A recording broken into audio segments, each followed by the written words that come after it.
ಆಹ್ವಾನಿತರೆ. ಇವತ್ತು ಬೆಂಗಳೂರು ದಕ್ಷಿಣ ಲೋಕಸಭಾ ಕ್ಷೇತ್ರದ ಅಭ್ಯರ್ಥಿ ಸೌಮ್ಯ ರೆಡ್ಡಿ ಪರವಾಗಿ ಮತಯಾಚನೆ ಮಾಡೋದಕ್ಕೆ ಮತ್ತು ರಾಜ್ಯದ 28 ಕ್ಷೇತ್ರಗಳಲ್ಲೂ ಕೂಡ ಕಾಂಗ್ರೆಸ್ ಪಕ್ಷದ 28 ಅಭ್ಯರ್ಥಿಗಳು ಗೆಲ್ಲಬೇಕು ಅಂತ ಪ್ರಚಾರ ಮಾಡೋದಕ್ಕೆ ಇವತ್ತು ಪ್ರಿಯಾಂಕಾ ಗಾಂಧಿ ಅವರು ಬಂದಿದ್ದಾರೆ. 28ಕ್ಕೆ 28 ಯಾಕೆ ಗೆಲ್ಲಬೇಕು ಅಂತ ಹೇಳಿದಾರೆ ಅಂದರೆ ಡಿ.ಕೆ. ಸುರೇಶ್ ಅವರು ಬಿಟ್ಟು ಉಳಿದಿರ್ತಕ್ಕಂಥ 27 ಜನ ಸಂಸದರು ಬಿಜೆಪಿ, ಇನ್ನೊಬ್ಬರು JDS, ಇನ್ನೊಬ್ಬರು ಬಿಜೆಪಿ ಬೆಂಬಲಿತ. ರಾಜ್ಯದ ಜನರ ಪರ ಅವರು ನಿಂತಿಲ್ಲ. ಉದಾಹರಣೆಗೆ ನಮಗೆ ಬರ 223 ತಾಲೂಕಲ್ಲಿ ಬರ ಬಂದು 7 ತಿಂಗಳಾಯಿತು. ಕೇಂದ್ರಕ್ಕೆ ಮನವಿ ಸಲ್ಲಿಸಿ ನಮ್ಮ ಕೂಗು ಕೇಂದ್ರಕ್ಕೆ ಕೇಳಿಸಲಿಲ್ಲ. ಮತ್ತೆ ಸುಪ್ರೀಂ ಕೋರ್ಟ್ಗೆ ಕೇಸ್ ಹಾಕಿದ ಮೇಲೆ ನಿನ್ನೆ ಸುಪ್ರೀಂ ಕೋರ್ಟ್ ಮುಂದೆ ಪರಿಹಾರ ಕೊಡ್ತೀವಿ ಅಂತ ಹೇಳ್ತಾ ಇದ್ದಾರೆ. ಈ ಸಂದರ್ಭದಲ್ಲಿ ಯಾವ ಲೋಕಸಭಾ ಸದಸ್ಯರು ಡಿ.ಕೆ. ಸುರೇಶ್ ಅವರು ಬಿಟ್ಟರು ಮಾತಾಡಲಿಲ್ಲ. ಎರಡನೇದಾಗಿ ನಮ್ಮ ರಾಜ್ಯದಿಂದ 4,34,000 ಕೋಟಿ ಕೇಂದ್ರಕ್ಕೆ ಟ್ಯಾಕ್ಸ್ ಹೋಗ್ತಾ ಇದೆ. ಆದರೆ ನಮ್ಗೆ ಬರ್ತಾ ಇರ್ತಕ್ಕಂಥದ್ದು 13%. 3,90,000 ಕೋಟಿ ಕೇಂದ್ರ ಸರ್ಕಾರ ಉಳಿಸ್ಕೊಳ್ಳುತ್ತೆ.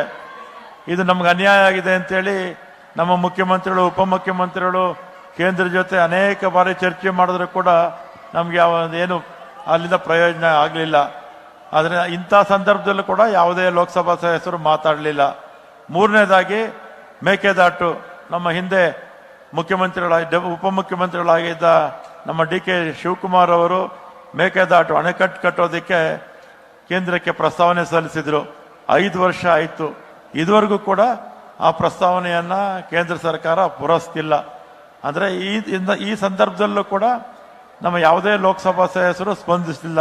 ವಿಶೇಷವಾಗಿ ಬೆಂಗಳೂರಿನ ಲೋಕಸಭಾ ಸದಸ್ಯರು ಎಲ್ಲರೂ ಕೂಡ ಬಿಜೆಪಿಯವರಾಗಿದ್ದರೂ ಕೂಡ ಕೇಂದ್ರ ಜೊತೆ ಒಂದು ಮಾತುಕತೆ ಮಾಡಿ ನಮ್ಮ ಜನರ ಒಂದು ಕಷ್ಟ ಸುಖಗಳಿಗೆ ಸ್ಪಂದಿಸದೇ ಇರೋದ್ರಿಂದ ಅವರೆಲ್ಲ ಕೂಡ ಮನೆಯಲ್ಲಿರೋದು ವಾಸಿ.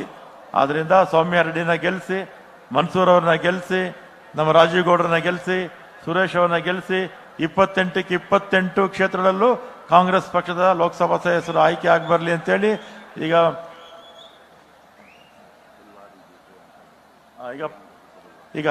ಪ್ರಿಯಾಂಕಾ ಗಾಂಧಿ ಅವರು ತಮ್ಮನ್ನ ಕುರಿತು ಮಾತಾಡ್ತಾರೆ.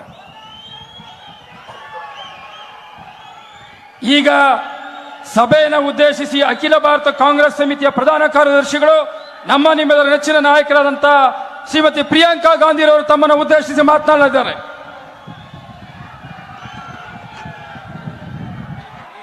सबसे पहले तो मैं आपसे माफी मांगती हूं कि मुझे देर हो गई.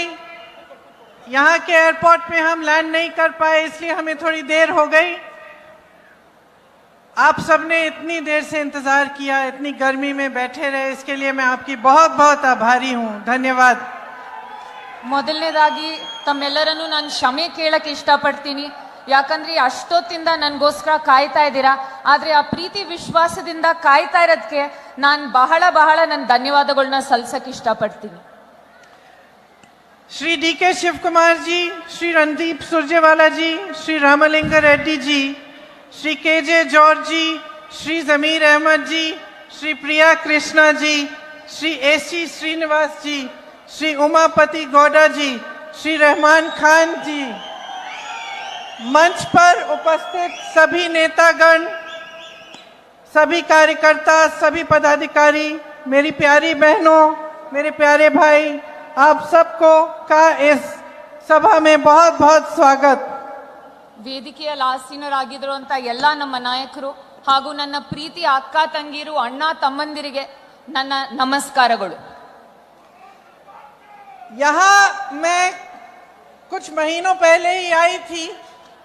प्रदेश के चुनाव थे, उस प्रचार के लिए मैं आई थी.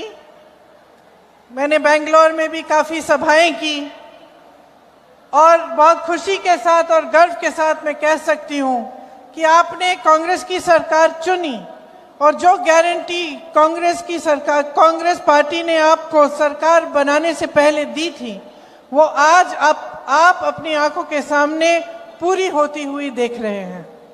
ನಾವು ಕೆಲವು ತಿಂಗಳು ಹಿಂದೆ ನಾನಿಲ್ಲಿ ಬಂದು ತಮ್ಮೆಲ್ಲರ ಜೊತೆ ಮಾತಾಡಿ ಬಹಳ ಸಭೆಗಳು ಮಾಡಿ ಹೋಗಿದ್ದೆ.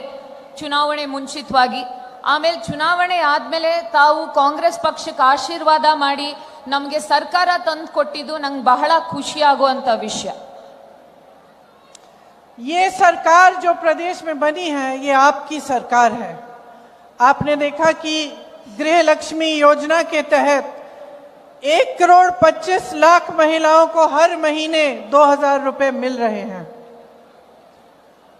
ಈ ಸರ್ಕಾರದಿಂದ ನನಗೆ ಬಹಳ ಖುಷಿಯಾಗೋ ವಿಷಯ ಏನಂದ್ರೆ ಪ್ರತಿ ತಿಂಗಳು 1 ಕೋಟಿಗಿಂತ ಹೆಚ್ಚು ಹೆಣ್ಮಕ್ಳಿಗೆ ಗೃಹಲಕ್ಷ್ಮಿ ಯೋಜನೆಯಿಂದ 2,000 ರೂಪಾಯಿ ಬರ್ತಾ ಇರೋದು ನಂಗೆ ಬಹಳ ಖುಷಿಯಾಗುವಂತ ವಿಷಯ. गृह ज्योति योजना के तहत 200 यूनिट बिजली की बिल में आपको फ्री मिलते हैं। ಗೃಹ ಜ್ಯೋತಿ ಯೋಜನೆಯಿಂದ ಪ್ರತಿಯೊಂದು ಮನೆಗೆ 200 ಯೂನಿಟ್ ಎಲೆಕ್ಟ್ರಿಸಿಟಿ ಉಚಿತವಾಗಿ ಸಿಗ್ತಾ ಇದೆ. अन्न भाग्य में 4.5 करोड़ के लगभग लोगों को राशन मिल रहा है।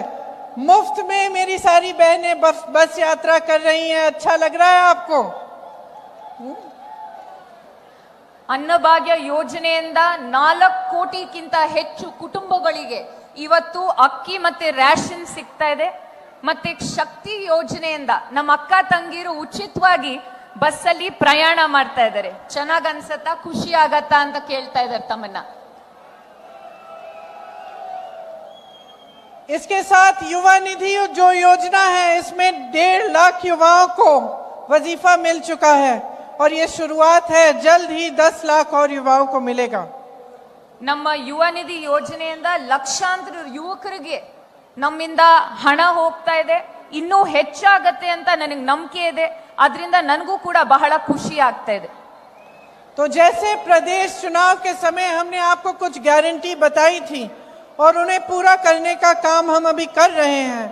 आप देश भर में देख सकते हैं कि जहां जहां कांग्रेस ने चुनाव से पहले गारंटी दी, उन प्रदेशों में जब कांग्रेस की सरकार आई तो उन गारंटीज को पूरा करने का काम शुरू हो चुका है। ದೇಶದಾದ್ಯಂತ ನುಡಿದಂತೆ ನಡೆಯುವಂತ ಸರ್ಕಾರ ಎಲ್ಲಾದ್ರೂ ಇದ್ರೆ ಅದು ಕಾಂಗ್ರೆಸ್ ಸರ್ಕಾರ. ಕರ್ನಾಟಕದಲ್ಲಿ ನಾವು ಸರ್ಕಾರ ರಚನೆ ಮಾಡಾದ್ಮೇಲೆ ಎಲ್ಲ 5 ಗ್ಯಾರಂಟಿಗಳನ್ನು ಅನುಷ್ಠಾನ ಮಾಡಿದ್ವಿ. ಇಡೀ ದೇಶಾದ್ಯಂತ ಕಾಂಗ್ರೆಸ್ ಸರ್ಕಾರ ಎಲ್ಲಾದ್ರೂ ಇದ್ರೆ ಅವ್ರು ನುಡಿದಂತೆ ನಡೆಯುವಂತ ಸರ್ಕಾರ. ಅವರು ಚುನಾವಣೆಗಿಂತ ಮುಂಚಿತವಾಗಿ ಅವ್ರೇನ್ ನಿಮಗೆ ಗ್ಯಾರಂಟಿ ಅಥವಾ ನಿಮಗೆ ಪ್ರಾಮಿಸ್ ನೀಡ್ತಾರೋ ಅದನ್ನ ಅವರು ಪೂರೈಸಿ ನಿಮ್ ಮುಂದೆ ಬಂದು ನಿಂತಿದ್ದಾರೆ ಇವತ್ತು. अब पूरे देश भर में चुनाव है। हम एक घोषणा पत्र हमने निकाला है, उसे हम न्याय पत्र कहते हैं, क्योंकि हमने देखा कि पिछले 10 सालों में हर वर्ग के साथ अन्याय हुआ है और हम जानते हैं कि आपकी जीवन में संघर्ष ज्यादा बड़े हैं और आपकी तरक्की होने के बजाय आपकी जो समस्याएं हैं वो ज्यादा बड़ी हुई हैं। ಇವಾಗ ಚುನಾವಣೆ ಬಂದಿದೆ. ನಮ್ಮ ಪ್ರಣಾಳಿಕೆಯನ್ನು ನಾವು ನ್ಯಾಯ ಪತ್ರ ಅಂತ ನಾವು ತಮ್ಮ ಮುಂದೆ ಇಟ್ಟಿದ್ದೀವಿ. ಯಾಕಂದ್ರೆ ಇಡೀ ದೇಶದಲ್ಲಿ ಪ್ರತಿಯೊಬ್ಬರಿಗೂ ಕೂಡ ಅನ್ಯಾಯ ಆಗ್ತಾನೆ ಬಂದಿದೆ. ಅದರಿಂದ ನಾವು ಇದನ್ನ ನ್ಯಾಯ ಪತ್ರ ಅಂತ ತಮಗೆ ಸಲ್ಲಿಸಿ ಚುನಾವಣೆ ಆದ್ಮೇಲೆ ಪ್ರತಿಯೊಬ್ಬರಿಗೂ ನ್ಯಾಯ ಒದಗಿಸುವಂತ ಗುರಿ ಇಟ್ಕೊಂಡು ನಿಮ್ ಮುಂದೆ ಬಂದಿದ್ದೀವಿ ಇವತ್ತು. बहुत सारे ऐसे गारंटीज हैं हमारे न्याय पत्र में। मैं सिर्फ आपको 4-5 बताऊंगी, उसके बाद अगर आप उस पत्र को पढ़ सकते हैं तो आपके लिए बहुत अच्छा रहेगा। महिलाओं के लिए, गरीब महिलाओं के लिए 1 लाख रुपए सालाना दिए जाएंगे। जो सबसे बड़ी महिला एक परिवार में है उसके खाते में दिए जाएंगे। ನಮ್ಮ ನ್ಯಾಯ ಪತ್ರದಲ್ಲಿ ಬಹಳಷ್ಟು ನ್ಯಾಯ ಒದಗಿಸುವಂತ ನಾವು ಮಾಹಿತಿ ನೀಡಿದೀವಿ. ಆದ್ರೆ ನಿಮ್ ಮುಂದೆ 1-2-3 ವಿಚಾರ ಮಾತಾಡ್ತೀನಿ. ಮೊದಲನೇದಾಗಿ ಹೆಣ್ಮಕ್ಳಿಗೆ ಪ್ರತಿ ವರ್ಷ 1 ಲಕ್ಷ ರೂಪಾಯಿ ಕೊಡುವಂತ ನಿರ್ಧಾರ ಕಾಂಗ್ರೆಸ್ ಪಕ್ಷ ಮಾಡಿದೆ. ಪ್ರತಿಯೊಬ್ಬ ಮಹಿಳೆಗೆ 1 ಲಕ್ಷ ರೂಪಾಯಿ ತಂದು ಕೊಡ್ಬೇಕಂತ ಕಾಂಗ್ರೆಸ್ ಸರ್ಕಾರ ಹಾಗೂ ಅವರ ನಾಯಕರು ನಿರ್ಧಾರ ಮಾಡಿದ್ದಾರೆ. युवाओं के लिए जो स्नातक पास होंगे उनके लिए एक खास अप्रेंटिसशिप का प्रोग्राम बनेगा और 1 लाख रुपए कम से कम सालाना उनको भी मिलेंगे इस अप्रेंटिसशिप प्रोग्राम के तहत। ಮೊದಲನೇ ಬಾರಿಗೆ ನಮ್ಮ ಯುವಕರಿಗೆ ನಾವು ಉದ್ಯೋಗ ಖಾತ್ರಿ ತೆಗಿಬೇಕಂತ ಇದ್ವಿ. ಆದ್ರೂ ಕೂಡ ಪ್ರತಿಯೊಂದು ಯುವಕರಿಗೆ ನಾವು ಅಪ್ರೆಂಟಿಸ್ಶಿಪ್ ಪ್ರೋಗ್ರಾಮ್ ಇಂದ ವರ್ಷಕ್ಕೆ 1 ಲಕ್ಷ ಆದ್ರೂ ಸಂಬಳ ಬರಂಗೆ ನಾವು ಈ ಅಪ್ರೆಂಟಿಸ್ಶಿಪ್ ಪ್ರೋಗ್ರಾಮ್ ಅನ್ನ ಶುರು ಮಾಡ್ತಾ ಇದೀವಿ. 5,000 करोड़ का स्टार्टअप फंड बनेगा, खास तौर से युवाओं के लिए, और जो शिक्षा लोन है वो माफ किए जाएंगे. इसके साथ साथ श्रमिकों के लिए राष्ट्रीय न्यूनतम मजदूरी 400 रुपए प्रतिदिन की होगी, और शहरों में रोजगार की गारंटी जिस तरह से गांव में होती है वैसे दी जाएगी. और 25 लाख तक स्वास्थ्य बीमा सबको मिलेगा, ताकि 25 लाख तक आपका जो इलाज है वो आपको मुफ्त में मिल पाए. ಪ್ರತಿಯೊಂದು ಜಿಲ್ಲೆಯಲ್ಲಿ 5,000 ಕೋಟಿ ಸ್ಟಾರ್ಟ್ಅಪ್ ಫಂಡ್ ಅಂತ ಶುರು ಮಾಡ್ತೀವಿ. ಪ್ರತಿಯೊಬ್ಬರಿಗೂ ಅದರಿಂದ ಅನುಕೂಲ ಆಗ್ಲಿ ಅಂತ ಶ್ರಮಿಕ್ ನ್ಯಾಯ್ ಅಂದ್ರೆ ನಮ್ಮ ಕೂಲಿ ಕೆಲಸ ಮತ್ತೆ ನಮ್ಮ ಲೇಬರ್ ಕೆಲಸ ಮಾಡೋರ್ಗೆ ಅವರಿಗೆ ಮಿನಿಮಮ್ ವೇಜ್ ಆಗಿರ್ಲಿ ಅಥವಾ ಅವ್ರಿಗೆ ಅನುದಾನ ಆಗಿರ್ಲಿ ಅಥವಾ ಅವ್ರಿಗೆ ಇನ್ಶೂರೆನ್ಸ್ ಆಗಿರ್ಲಿ ಅದನ್ನು ಕೂಡ ತಂದು ಕೊಡ್ತೀವಿ ಅಂತ ನಮ್ಮ ನ್ಯಾಯ ಪತ್ರದಲ್ಲಿ ನಾವು ಬಹಳ ಸ್ಪಷ್ಟವಾಗಿ ನಾವು ಬರೆದು ಹೇಳಿದೀವಿ. देखिए, मैं आपको ज्यादा कष्ट नहीं देना चाहती, ज्यादा लंबी बात नहीं करना चाहती, लेकिन कुछ बातचीत मैं जरूर आपसे इस बारे में करना चाहती हूं कि आज देश के सामने और आपके सामने 2 बड़े बड़े मसले हैं. सबसे पहला तो ये है कि आपके जो जीवन में जो संघर्ष हो रहा है और जो समस्याएं हैं इनको हल करने की बात, और दूसरा जो मसला है वो कि आज देश में क्या परिस्थितियां बन रही हैं, देश की राजनीति कैसे है और हम देश के भविष्य को किस तरह से देख रहे हैं. तो इन दोनों मसलों पे मैं थोड़ी सी आपसे बात करना चाहती हूँ. ನಾನು ಬಹಳಷ್ಟು ಸಮಯ ತಗೊಳ್ಳಲ್ಲ, ಯಾಕಂದ್ರೆ ಬಹಳಷ್ಟು ಕಾಯಿಸ್ತೇನೆ ತಮ್ಮನ್ನೆಲ್ಲ. ಆದ್ರೆ ಇವತ್ತು ದೇಶದಲ್ಲಿ ಇರೋದು 2 ವ್ಯೂಗಳು. ಮೊದಲನೇದಾಗಿ ತಮ್ಮೆಲ್ಲರಿಗೂ ಗೊತ್ತು ಯಾವ ರೀತಿ ಬಡಸ್ತನ ಅಥವಾ ಬೆಲೆ ಏರಿಕೆ ಅಥವಾ ನಿಮ್ಗೆ ಏನ್ ಕಷ್ಟ ಆಗ್ತಾ ಇದೆ ಅಂತ ನಾವೆಲ್ಲರೂ ನೋಡ್ತಾ ಇದೀವಿ. ಅದು ಒಂದ್ ಕಡೆ. ಎರಡನೇ ಕಡೆ ತಾವು ನೋಡ್ತೀರಾ ಮಾಧ್ಯಮದಲ್ಲಿ ಈ ನಾಯಕರು ಯಾವ ರೀತಿ ಮುಂದೆ ಹೋಗಿ ಮಾತಾಡ್ತಾ ಇದ್ದಾರೆ, ಎಲ್ಲಾ ಪ್ರಗತಿ ಇದೆ, ಎಲ್ಲಾ ಚೆನ್ನಾಗಿ ನಡೀತಾ ಇದೆ ಅಂತ. ಇದು 2 ಇಂಡಿಯಾ ವ್ಯೂಗಳು. जहां तक आपकी बात है तो आज आपकी सबसे बड़ी समस्याएं क्या है? महंगाई है और बेरोजगारी है. सही बात है ये? ನಿಮ್ ಮುಂದೆ ಇರೋದು ಇವತ್ತು 2 ಕಷ್ಟಗಳು, ಬೆಲೆ ಏರಿಕೆ ಮತ್ತೆ ನಿರುದ್ಯೋಗ. ನಿಜಾನೋ ಇಲ್ವೋ? मेरी बहनें यहां बैठी हैं, सबसे ज्यादा बोझ आप उठाती हो. जब महंगाई बढ़ती है सबसे ज्यादा संकट आप पे होता है. जब कुछ खरीदने के लिए जाना पड़ता है, बच्चे बीमार पड़ते हैं, इलाज के लिए पैसे चाहिए, बच्चों के फीस के लिए पैसे चाहिए, तो चाहे सब जितने भी बड़े हैं घर में, चाहे सब नौकरी कर रहे हों, सब किसी न किसी तरह से रोजगार पाने की कोशिश कर रहे हों, जुगाड़ से किसी तरह से मेहनत कर रहे हों, तब भी पूरा नहीं हो रहा है पैसा. ನನ್ ಮುಂದೆ ನಮ್ಮ ಅಕ್ಕ ತಂಗಿಯರು ಎಲ್ಲರೂ ಇದ್ದಾರೆ. ಅವ್ರಿಗೆ ಗೊತ್ತು ಮನೆ ನಡೆಸುವಂತ ಕಷ್ಟ ಏನಿದೆ ಅಂತ. ಯಾವ ರೀತಿ ಬೆಲೆಗೆ ಏರಿಕೆ ಆದಾಗ ಅಥವಾ ಮನೇಲಿ ಮಕ್ಕಳಿಗೆ ಹುಷಾರ್ ತಪ್ಪಿದಾಗ ಅಥವಾ ಕೆಲಸ ಸಿಗದೆ ಇದ್ದಾಗ ಯಾವ ರೀತಿ ಮನೆ ನಡೆಸುವಂತ ಕಷ್ಟ ಆಗತ್ತೆ ಅಂತ ಅವ್ರಿಗೆ ಗೊತ್ತು.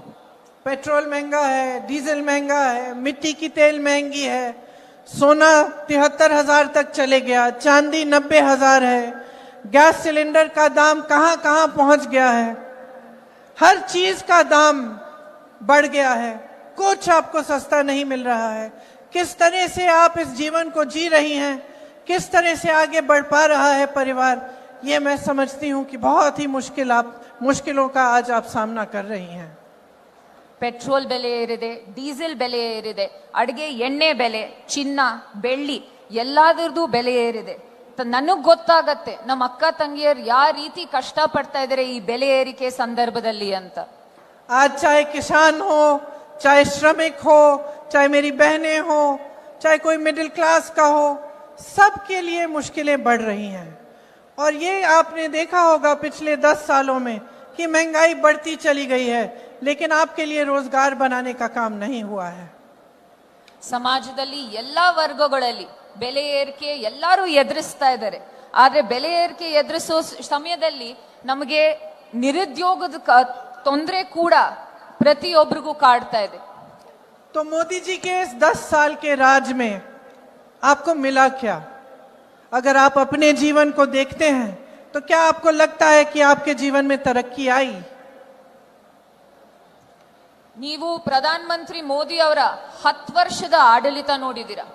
ನೀವೆಲ್ಲ ಕೇಳಬೇಕಾಗಿರೋದು ಒಂದ್ ಪ್ರಶ್ನೆ, ನಿಮ್ ಜೀವನದಲ್ಲಿ ಅಥವಾ ನಿಮ್ ಜೀವನದಲ್ಲಿ ಏನಾದ್ರು ಬದಲಾವಣೆ, ಒಳ್ಳೆ ಬದಲಾವಣೆ ಆಗಿದ?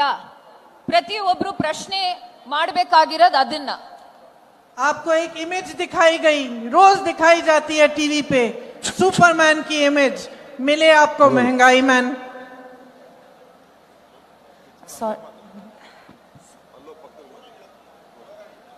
Come here. No, it's...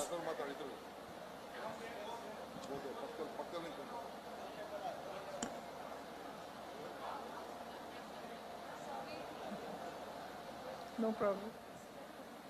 You want to use that? You want to use one of these? I'm okay. Use this. No, ma'am.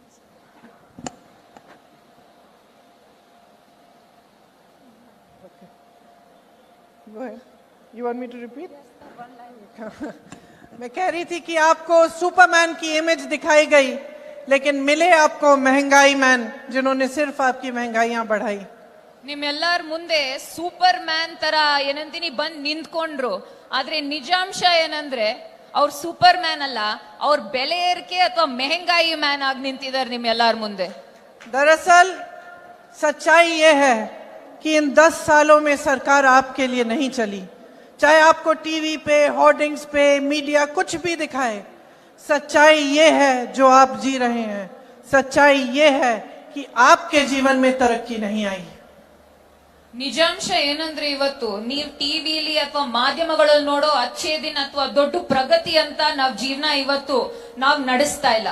ನಿಜಾಂಶ ಏನಂದ್ರೆ ತಾವ್ ಎಲ್ಲಾರು ಪ್ರತಿಯೊಬ್ರು ತಾವ್ ಪಡ್ತಾ ಇರೋ ಕಷ್ಟ, ತಮ್ಮಲ್ಲಿರೋ ತೊಂದರೆಗಳು, ಅದೇ ಇವತ್ತಿನ ನಿಜಾಂಶ, ಅದೇ ನಾವ್ ನೋಡ್ತಾ ಇರುವಂತ ಚಿತ್ರಣ. प्रधानमंत्री जी के कुछ गिने चुने मित्र हैं, बड़े बड़े खरबपति हैं, उनके लिए सारी नीतियां बनाई जा रही हैं. ಪ್ರಧಾನ ಮಂತ್ರಿ ಅವ್ರದ್ದು ಸ್ವಲ್ಪ ಬಹಳ ಮುಖ್ಯವಾದಂತ ಸ್ನೇಹಿತರಿದ್ದಾರೆ. ಆ ಸ್ನೇಹಿತರ ಕಂಡ್ರೆ ಎಷ್ಟು ಇಷ್ಟ ಅಂದ್ರೆ ಪ್ರಧಾನ ಮಂತ್ರಿ ಅವ್ರಿಗೆ, ಅವ್ರಿಗೋಸ್ಕರ ಈ ದೇಶದ ನೀತಿ ನಿಯಮಗಳನ್ನೇ ಬದಲಾಯಿಸ್ತಾ ಇದ್ದಾರೆ. देश का लोहा, कोयला, बिजली, सड़कें, हवाई अड्डे, बंदरगाह, देश के हाईवे, देश के PSUs की सारी ताकत सब इन्हीं लोगों को दी जा रही है. ಈ ದೇಶದ ಕರೆಂಟ್ ಆಗಿರ್ಬೋದು, ಕೋಲ್ ಆಗಿರ್ಬೋದು, ಏರ್ಪೋರ್ಟ್ ಗಳಾಗಿರ್ಬೋದು, ನಮ್ಮ ಪಬ್ಲಿಕ್ ಸೆಕ್ಟರ್ ಅಂಡರ್ಟೇಕಿಂಗ್ಗಳು ಏನೇ ಆಗಿದ್ರು ಅದನ್ನೆಲ್ಲ ನರೇಂದ್ರ ಮೋದಿ ಅವರು ಅವ್ರ ಸ್ನೇಹಿತರು ಪಾಲ್ ಮಾಡ್ತಾ ಇದ್ದಾರೆ ಇವತ್ತು. जो बाकी बिजनेस है देश के, जो छोटे छोटे व्यापारी हैं या मध्यम व्यापारी हैं या बड़े व्यापारी जो इनके दोस्त नहीं हैं, उनके बढ़ावे के लिए कोई नीति नहीं है.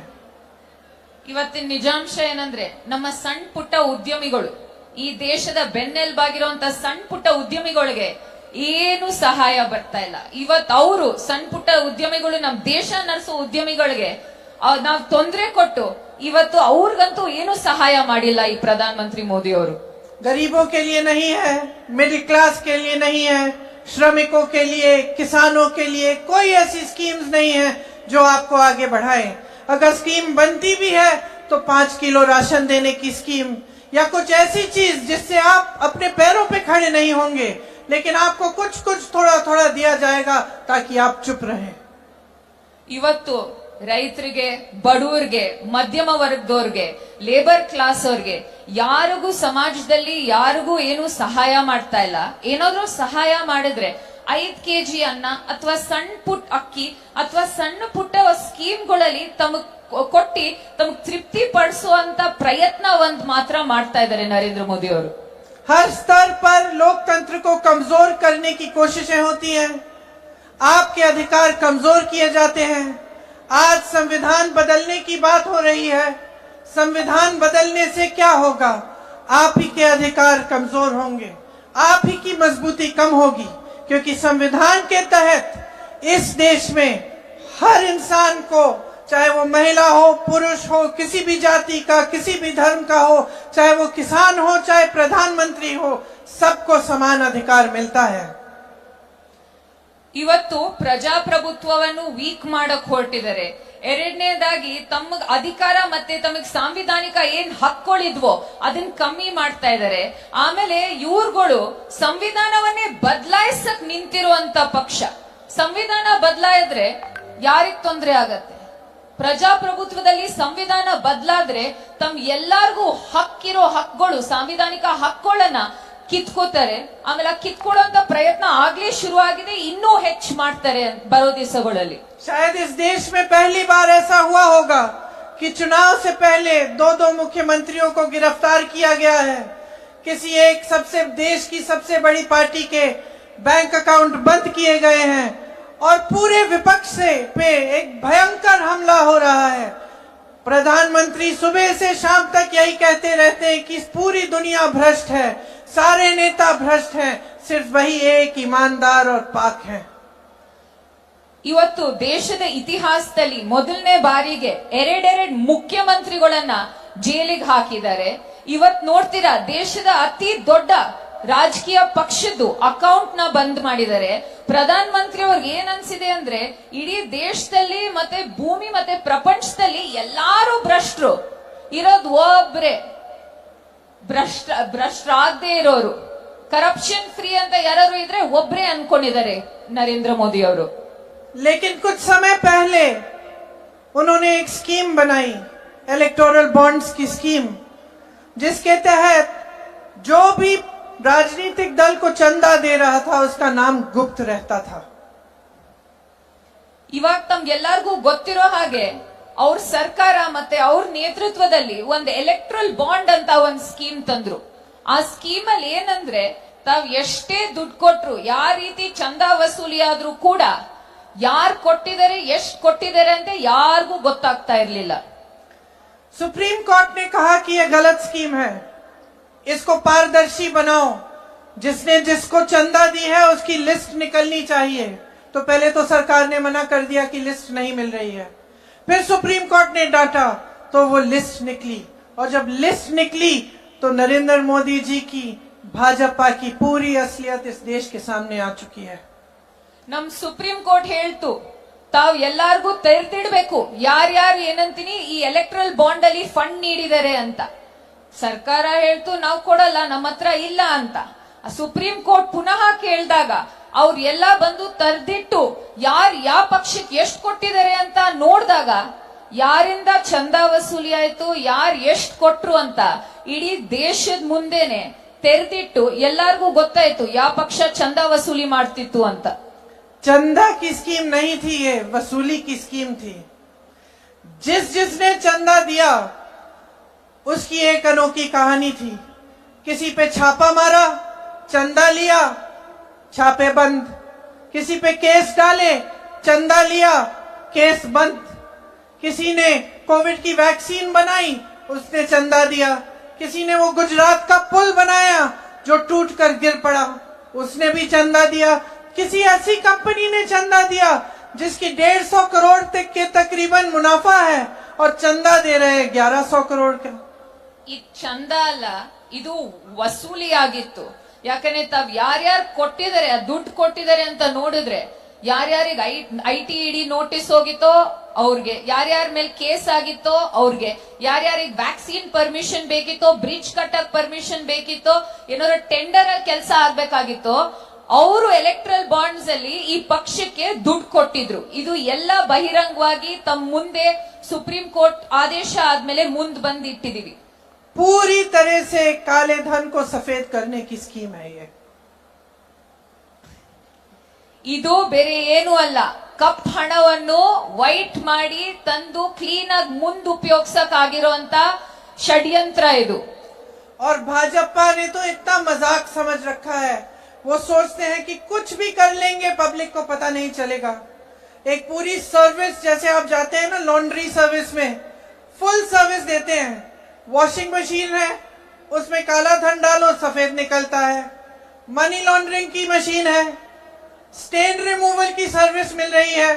किसी को भ्रष्ट कहते हैं इसने हजारों करोड़ों का किया है घोटाला, भाजपा को ज्वाइन करता है. जिस दिन ज्वाइन करता है तो कहते हैं कि ये ईमानदार आदमी है. ಇವರೆಲ್ಲ ಅನ್ಕೊಂಡಿರೋದೇನಂದ್ರೆ ಅವ್ರು ಏನೇ ಮಾಡಿದ್ರು ನಮ್ಗಳು ಗೊತ್ತಾಗಲ್ಲ ಅಂತ. ಬಿಜೆಪಿ ಅವರು ಇವತ್ ಒಂದ್ ವಾಷಿಂಗ್ ಮಿಷಿನ್ ತೆರೆದಿಟ್ಟಿದ್ದಾರೆ. ತಾವೆಲ್ಲ ನೋಡಿದೀರಾ ವಾಷಿಂಗ್ ಮಿಷಿನ್ ಯಾವ ರೀತಿ ನಡೆಯುತ್ತೆ ಅಂತ. ಅದ್ರೊಳಗೆ ಏನಂತೀನಿ, ನೀವು ಬ್ಲಾಕ್ ಮನಿ ಹಾಕಿ ಹೊರಗಡೆ ವೈಟ್ ಬರುತ್ತೆ, ನೀವು ಬ್ರಷ್ ಟ್ರಿನ್ ಹಾಕಿ ಹೊರಗಡೆ ಕ್ಲೀನ್ ಆಗಿ ಬರ್ತಾರೆ. ಆಮೇಲೆ ಬಿಜೆಪಿ ಅವರೇ ಹೇಳಿರ್ತಾರೆ ಸಾವಿರ ಕೋಟಿ ಹಗರಣ ಮಾಡಿದಾರೆ ಈ ರಾಜಕಾರಣಿಗಳಂತ. ಆದ್ರೆ ಆ ರಾಜಕಾರಣಿಗಳು ಬಿಜೆಪಿ ಸೇರ್ಕೊಂಡಾಗ ವಾಷಿಂಗ್ ಮಿಷಿನ್ ಒಳಗೆ ಹೋಗಿ ಹೊರಗೆ ಕ್ಲೀನ್ ಆಗಿ ಬರ್ತಾರೆ. बेसिक इशू क्या है? बैंगलोर का एग्जाम्पल लीजिए. आपकी जो शहर है वो देश का गौरव होना चाहिए और है भी. यहाँ एक विजन के तहत बनी थी. मुझे याद है मैं छोटी थी, मेरे पिताजी बात करते थे उस समय कि बैंगलोर और हैदराबाद में टेक्नोलॉजी का हब बनना चाहिए. और आगे जाके बहुत लोगों ने काम किया, मेहनत की और ये टेक्नोलॉजी के हब बने. यहाँ से इतनी कैपेबिलिटी है, इतनी टैलेंट है. पूरे देश भर में आपने भेजा है लोगों को. पूरे देश को दुनिया जानती है बैंगलोर को. ಬೆಂಗಳೂರು ಯಾವ ತರ ಸಿಟಿ ಅಂದ್ರೆ, ನಮ್ ತಂದೆಯವರು ಕೂಡ, ನನ್ ಚಿಕ್ಕೋಳಿದಾಗ ನನಗೆ ಇನ್ನೂ ಜ್ಞಾಪಕ ಇದೆ, ನಮ್ ತಂದೆಯವರು ಬೆಂಗಳೂರು ಮತ್ತೆ ಹೈದರಾಬಾದ್ ಬಗ್ಗೆ ಯಾವ ರೀತಿ ವಿಷನ್ ಇರೋ ಸಿಟಿ, ಯಾವ ರೀತಿ ಮುಂದ್ ಹೋಗ್ತಾ ಟೆಕ್ ಹಬ್ ಆಗತ್ತೆ ಅಂತ ಅದ್ರ ಬಗ್ಗೆ ಮಾತನಾಡ್ತಿದ್ರು. ಇವತ್ ಬೆಂಗಳೂರನ್ ತಾವೇ ನೋಡಿ ಬೇಕಾರೆ, ಬೆಂಗಳೂರಲ್ಲಿ ಯಾವ ರೀತಿ ನಮ್ ಯುವಕರು ಇಡೀ ದೇಶಾದ್ಯಂತ ಹೋಗಿ ಸೇವೆ ಸಲ್ಲಿಸ್ತಾರೆ. ಬಹಳ ಏನಂತೀನಿ ಬೇರೆ ಫೀಲ್ಡ್ಗಳಲ್ಲಿ. देश भर से यहाँ लोग नौकरी ढूंढने के लिए आते हैं. यहाँ मल्टीनेशनल्स हैं, बड़े बड़े संस्थान हैं, आईआईटी है, आईआईएम है, आईआईएससी है, इसरो, डीआरडीओ, एचएएल, ये सारे यहाँ हैं. स्टार्टअप्स भी यहाँ सबसे ज्यादा हैं. सब चीजों का संगम है ये बैंगलोर. ಇಡೀ ದೇಶದ ಎಲ್ಲಾ ಕಡೆಯಿಂದ ಯುವಕರು ಬೆಂಗಳೂರಿಗೆ ಬರ್ತಾರೆ. ಬೆಂಗಳೂರಿಗೆ ಬಂದೆ ಯಾಕೆ ಬೆಂಗಳೂರಿಗೆ ಬರ್ತಾರೆ ಅಂದ್ರೆ, ಇಸ್ರೋ, HAL, DRDO, ನಮ್ದು IISC, IIM,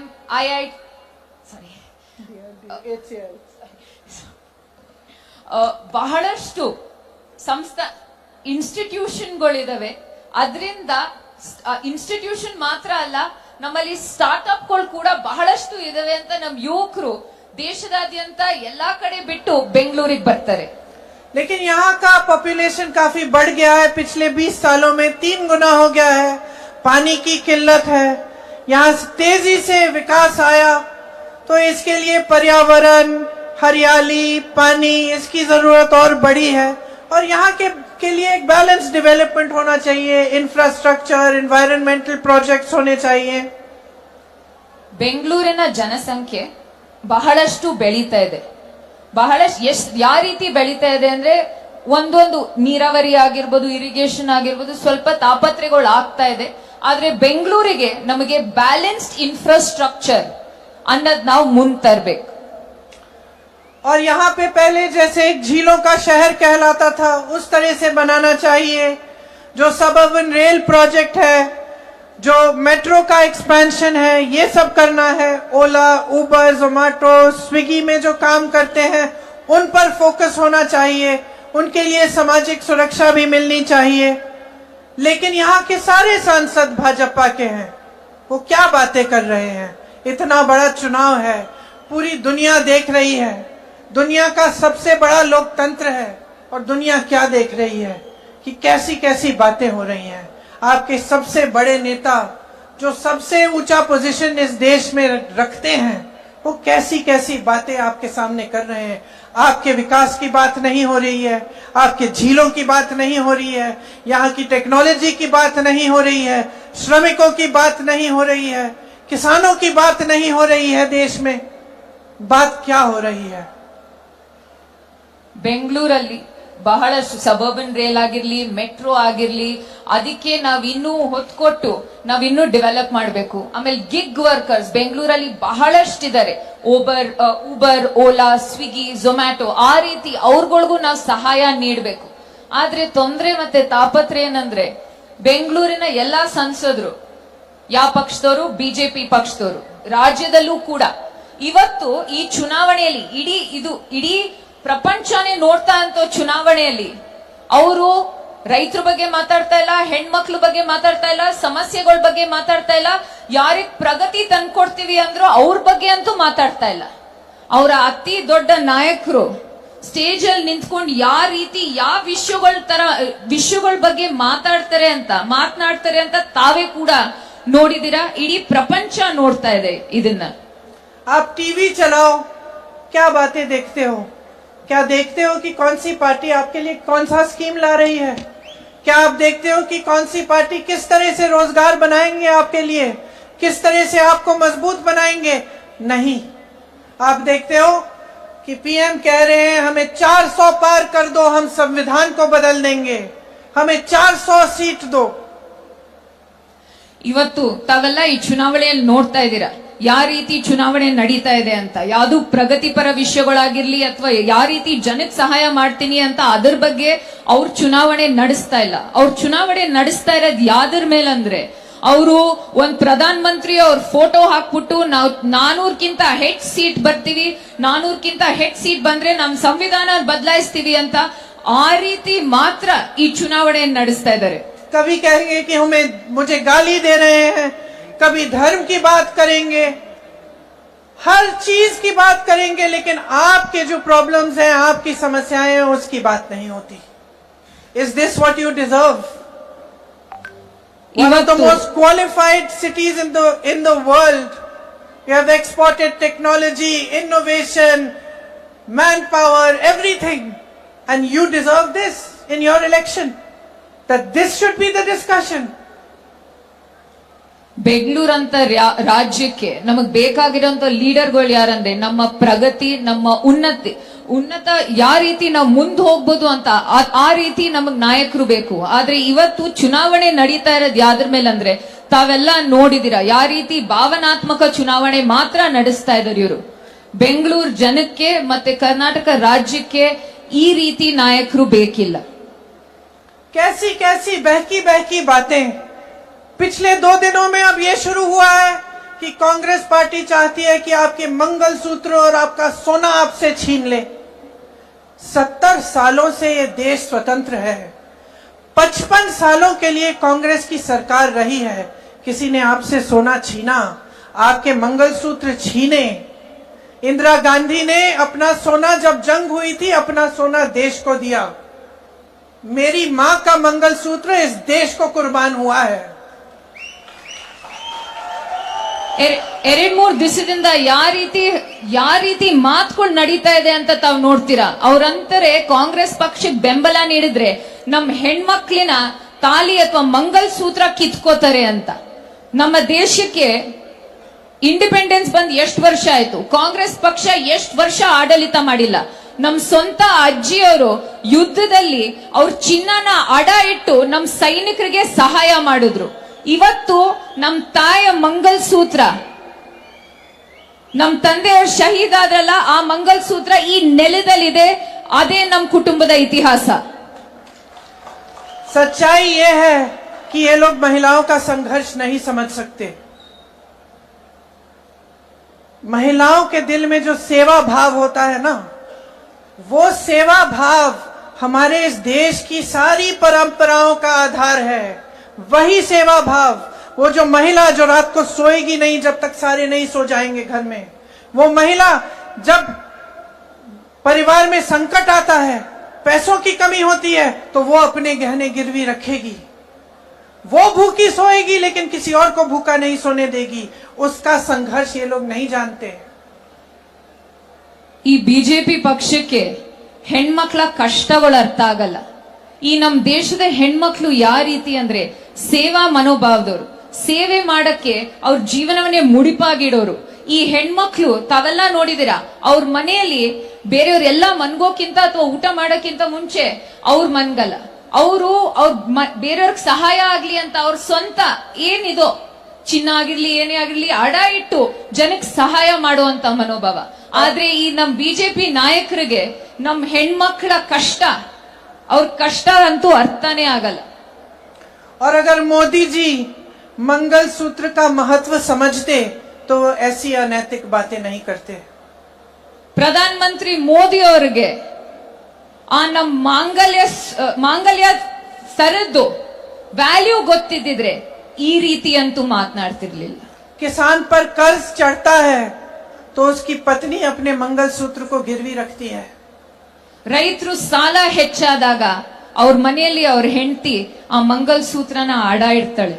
बच्चों की शादी होती है या दवाई की जरूरत होती है तो महिलाएं अपने गहने गिरवी रखती हैं. ಯಾರಿಗಾರು ಹುಷಾರ್ ತಪ್ಪಿದಾಗ ಅಥವಾ ದುಡ್ಡಿನ ಅವಶ್ಯಕತೆ ಆದಾಗ ನಮ್ಮ ಮನೆ ಹೆಣ್ಮಕ್ಳು ಅವ್ರದ್ದೇನಿದೋ ಅದನ್ನ ಅಡ ಇಟ್ಟು ಮನೆ ನಡೆಸ್ತಾರೆ. ये बात ये लोग नहीं समझते और इसका प्रमाण ये है कि जब नोटबंदी हुई और महिलाओं की बचत इन्होंने ली, इन्होंने कहा कि बैंकों में पहुंचाओ, तब मोदी जी कहां थे? तब मोदी जी क्या कह रहे थे? ले रहे थे आपसे.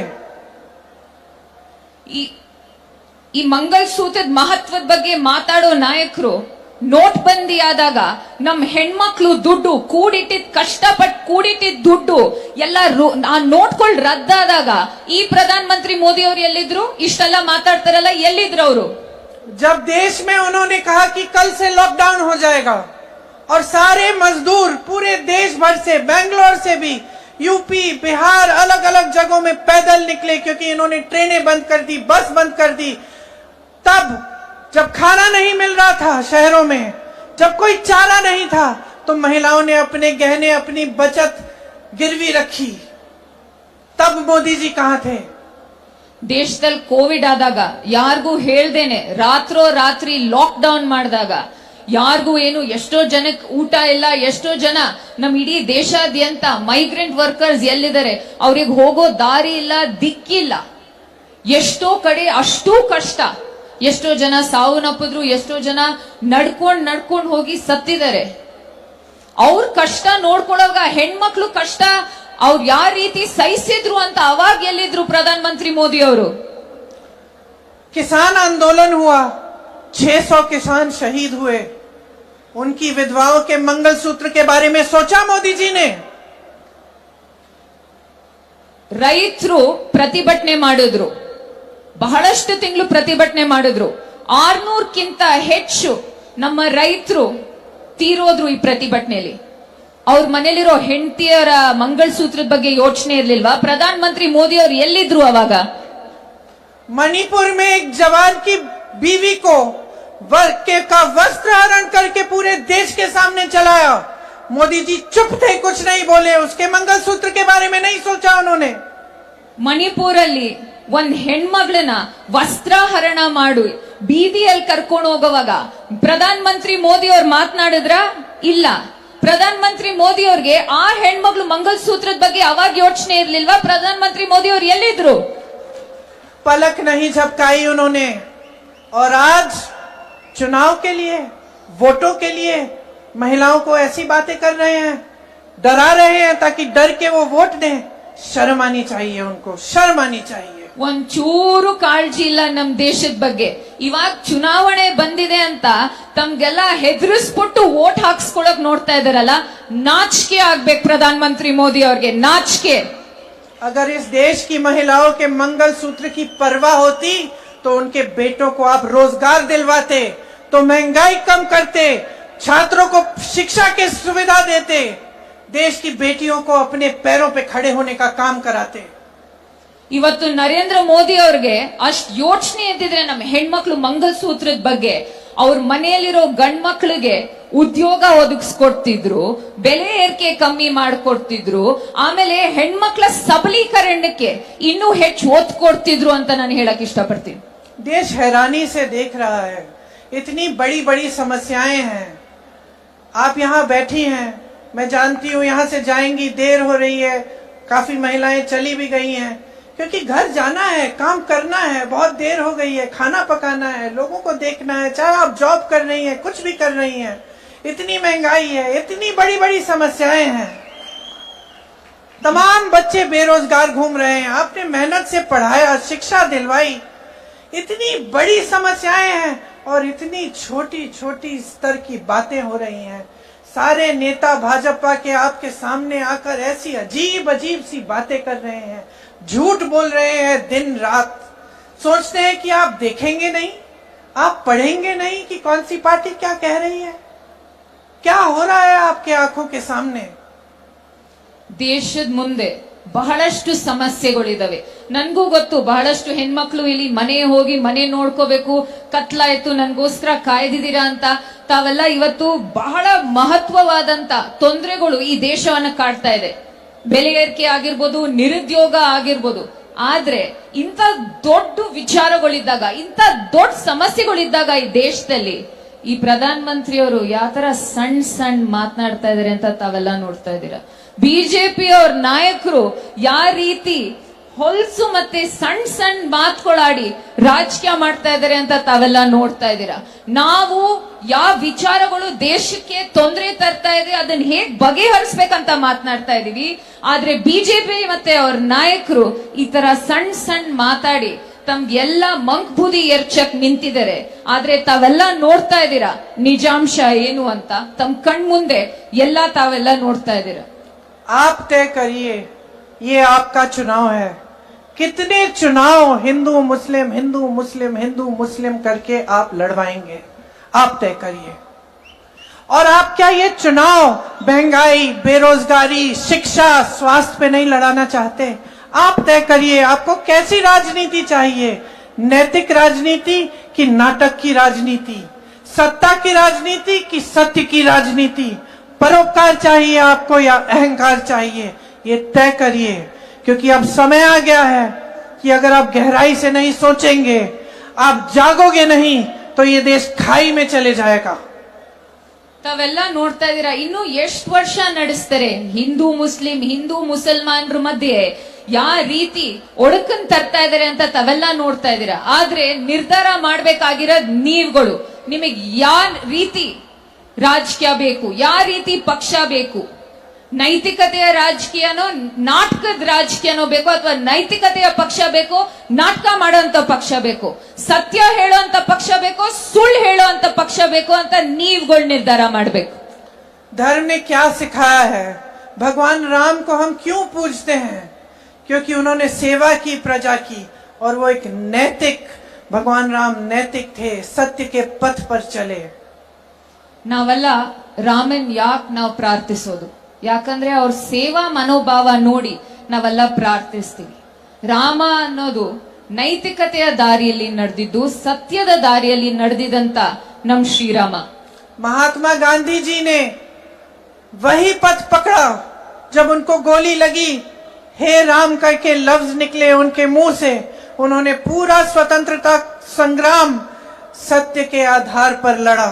एक अनोखा संग्राम था पूरी दुनिया में, और इसी के आधार पर, सत्य के आधार पर, नैतिकता के आधार पर और समानता के आधार पर हमारा वो संविधान बना जिसे ये बदलना चाहते हैं. ಮಹಾತ್ಮ ಗಾಂಧಿ ಅವರು ಕೂಡ ಅವರು ನಡೆದಿದ ದಾರಿ ಈ ಸತ್ಯದ ದಾರಿ. ಅವರಲ್ಲಿ ಗೋಲಿ ಹಾರಿಸಿದಾಗ್ಲೂ ಕೂಡ ಅವರು ಹೇ ರಾಮ್ ಅಂತ ಹೇಳಿ ಪ್ರಾಣ ಬಿಟ್ಟವರು. ನಮ್ ಇಡೀ ಸ್ವತಂತ್ರ ಚಳುವಳಿಯಲ್ಲಿ ಮಹಾತ್ಮ ಗಾಂಧಿ ಅವರು ಸತ್ಯದ ಹಾದಿಯಲ್ಲಿ ಹೋದ್ರು. ಆ ಸತ್ಯವನ್ನ ಇಟ್ಕೊಂಡು ಸಾಮಾಜಿಕ ನ್ಯಾಯವನ್ನ ಮುಂದಿಟ್ಟು ನಾವು ಸಂವಿಧಾನವನ್ನ ತಂದಿಟ್ವಿ. लेकिन आज ये स्थिति है कि झूठ का बोलबाला है. सत्य को छोड़िए. रोज सुबह से शाम तक आप पूरा अपने सामने नाटक देखते हैं. सरकारें तोड़ी जाती हैं, पैसे खिलाए जाते हैं विधायकों को, सारी चीजें सब आपकी आंखों के सामने होते हैं. मीडिया दंडवत होके कहती है कि देखिए मोदी का मास्टर स्ट्रोक, मोदी जी ने किया, कोई और नहीं कर सकता. सारे गलत काम हो रहे हैं, आपकी आंखों के सामने हो रहे हैं.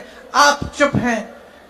विपक्ष चीख रहा है, चिल्ला रहा है, विपक्ष पर दबाव डल रहा है, मीडिया पर दबाव डल रहा है, न्यायालयों पे दबाव डल रहा है. जितने भी संस्थान बने थे आपके अधिकारों की रक्षा के लिए, सब दबाए जा रहे हैं.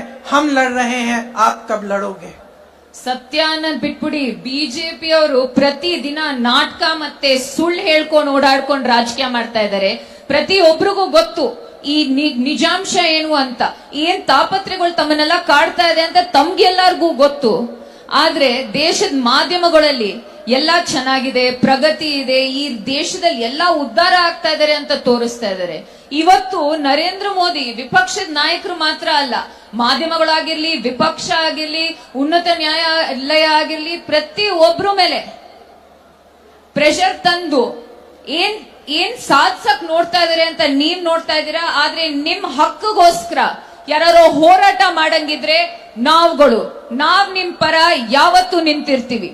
समय आ गया है कि आप अपनी लड़ाई लड़ना शुरू करें, अपने अधिकारों की लड़ाई, कि आप हर नेता को, हर राजनीतिक दल को, खास तौर से भाजपा को और प्रधानमंत्री जी को ये सिखाएं कि आपके मुद्दों पे चुनाव लड़े जाने चाहिए. ನಿಮ್ ಹೋರಾಟ ಇವಾಗ ಶುರು ಆಗ್ಬೇಕು. ನೀವು ಹೋರಾಟದ ಹಾದಿಲಿ ಮುಂದೆ ಹೋಗಿ ನೀವು ಪ್ರತಿ ಒಂದು ನಾಯಕರಿಗೆ ಈ ಚುನಾವಣೆಯಲ್ಲಿ ತೋರಿಸ್ಕೊಡ್ಬೇಕಾಗಿರೋದೇನಂದ್ರೆ, ಈ ಚುನಾವಣೆ ನಮ್ಗೇನ್ ಕಾಡ್ತಾ ಇದೆ, ಏನ್ ಇಶ್ಯೂಸ್ ಇದೆ ಅದರ ಮೇಲೆ ನಡಿಬೇಕು. ನಮ್ಗೇನ್ ತೊಂದರೆ ಇದೆ, ಈ ದೇಶಕ್ಕೆ ಏನಾಗಿದೆ ಅದರ ಮೇಲೆ ನಡಿಬೇಕು ಅಂತ ತಾವು ತಕ್ಕ ಪಾಠವನ್ನ ಕಲಿಸ್ಕೊಡ್ಬೇಕು. मैं मोदी जी को चुनौती देती हूँ, इस चुनाव को महंगाई, बेरोजगारी, शिक्षा की सुविधाएं, स्वास्थ्य की सुविधाएं पे लड़ के देखें. ನಾನ್ ನರೇಂದ್ರ ಮೋದಿ ಅವ್ರಿಗೆ ಒಂದು ಚಾಲೆಂಜ್ ಕೊಡ್ತೀನಿ. ಇವತ್ತು ಈ ಎಲೆಕ್ಷನ್ ನ ಬೆಲೆ ಏರಿಕೆ, ನಿರುದ್ಯೋಗ, ಶಿಕ್ಷಣದಲ್ಲಿ ಆಗ್ತಾ ಇರೋ ಕೊರತೆಗಳು ಮತ್ತೆ ಹೆಲ್ತ್ ಅಲ್ಲಿರೋ ತೊಂದರೆಗಳ ಬಗ್ಗೆ ನೀವು ಎಲೆಕ್ಷನ್ ನ ಬಂದು ನೀವು ನಿಂತ್ಕೊಳ್ಳಿ ಅಂತ ನಾನು ಓಪನ್ ಚಾಲೆಂಜ್ ಕೊಡ್ತಾ ಇದ್ದೀನಿ. इन 10 सालों में क्या किया है आपके लिए, कौन सी तरक्की लाए हैं आपके जीवन में, यहाँ खड़े होकर ये बताएं. ಈ 10 ವರ್ಷದಲ್ಲಿ ನಿಮ್ ಜೀವನದಲ್ಲಿ ಏನ್ ಪ್ರಗತಿ ತಂದಿದ್ದಾರೆ, ನಿಮ್ಗೋಸ್ಕರ ಏನ್ ಮಾಡಿದ್ದಾರೆ ಅಂತ ಇಲ್ಲಿ ಬಂದ್ ನಿಂತ್ಕೊಂಡು ಮಾತಾಡ್ಬೇಕು ಪ್ರಧಾನ ಮಂತ್ರಿ ಮೋದಿ ಅವರು. और मैं आपको चुनौती देती हूँ, इस देश की जनता को, कि आप जागो, जागरूक बनो, मांगो अपना हक, अपने अधिकारों के लिए लड़ो और इस चुनाव को अपने बारे में बनाओ. ನಾನ್ ನಿಮ್ಗೆ ಎಲ್ಲಾರ್ಗೂ ಹೇಳೋದೇನಂದ್ರೆ, ಇದು ನಿಮ್ಮ ಹೋರಾಟ. ಈ ಚುನಾವಣೆ ನಿಮ್ಮ ಇಶ್ಯೂಸ್ ಮೇಲಾಗ್ಬೇಕು, ನಿಮಗ್ ಆಗ್ತಾರ ಅಂತ ಏನ್ ತೊಂದರೆಗಳಿದೋ ಅದ್ರ ಮೇಲಾಗ್ಬೇಕು. ಇದೇ ನಿಮ್ಮ ಹೋರಾಟ. ನೀವೆಲ್ಲಾರು ಎದ್ದೇಳಿ ಎಚ್ಚರರಾಗಿ ಮುಂದ್ ಹೋಗಿ ಅಂತ ನಾನು ಹೇಳಕ್ ಇಷ್ಟಪಡ್ತೀನಿ. बहुत हो गया है, आपने बहुत देख लिया है, अब बदलाव लाओ, कांग्रेस के उम्मीदवारों को जिताओ. जैसे कर्नाटका में आपकी सरकार ने आपको काम करके दिखाया है और आगे भी आपको दिखाएगी, उसी तरह की सरकार केंद्र में लाओ ताकि आपके मुद्दे सर्वोपरि हों और आप सर्वोपरि हों. ऐसा ही होना चाहिए लोकतंत्र में. आप बहुत ध्यान से यहाँ पे बैठे हैं मेरी बातों को सुनने के लिए, इसके लिए खास तौर से आप लोगों को बहुत बहुत धन्यवाद. जानती हूँ कि बहुत देर हो गई, आप सबको भी जाना है. एक बार मेरे साथ कहिए, जय हिंद.